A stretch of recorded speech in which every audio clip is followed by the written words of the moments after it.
He reservat una mica al principi, anava sisè o així al final de la pujada perquè sabia que la segona part podia recuperar. He apretat, no sabia si podia arribar al primer, al segon perquè estava molt lluny, però al final els he pogut passar i he guanyat, així que molt content. No sabíem si inscriure'ns la setmana passada i dic, no ens inscrivim, ja si després tenim ganes el dissabte i anem.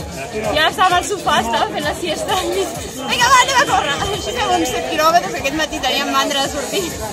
I així ens torcem una mica, o sigui que així ens hem inscrit. Ara fem moltes carreres de muntanya i ens va bé fer una mica de velocitat entre cometes i fer una mica de pujades i baixades, d'accelerar una mica, perquè si no ens convertim en corredors dièsel.